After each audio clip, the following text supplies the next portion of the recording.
Have you ever noticed this? Some people disappear completely, act distant, cold, emotionally unavailable. And just when you finally start moving on, they come back.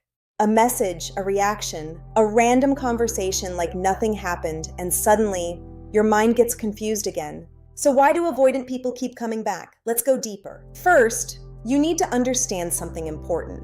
Avoidant people are not emotionless. That's the biggest misconception. Most avoidant people actually feel emotions deeply, but they struggle with emotional closeness, and there's a difference. Now imagine this. At the beginning of a connection, everything feels exciting. There's attention, curiosity, emotional intensity. But once the connection becomes real, something changes internally. The closeness starts feeling overwhelming.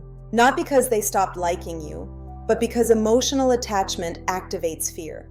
Now here's something important. Avoidant people usually crave connection and fear it at the same time. Now let's go deeper. When avoidant people pull away, they often feel temporary relief. No emotional pressure, no vulnerability, no fear of depending on someone emotionally.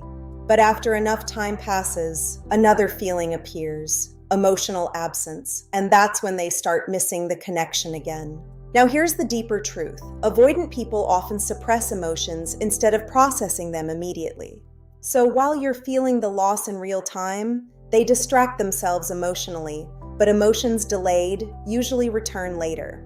And when they finally feel the emotional absence fully, that's often when they come back. Not because they healed, but because loneliness became stronger. And that's why the cycle repeats. They come back emotionally, feel close again, then panic once intimacy returns. When avoidant people return, they often act casual, like nothing happened, because acknowledging emotional impact directly feels vulnerable to them.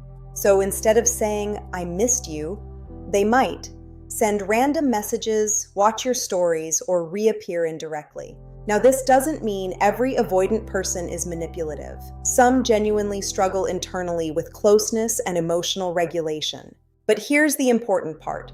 Understanding someone's emotional pattern does not mean accepting inconsistent behavior forever. Now, what can you do? First, stop romanticizing someone returning.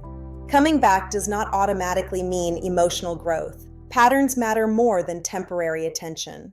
Second, pay attention to consistency. Did they actually change emotionally, or are they repeating the same cycle again?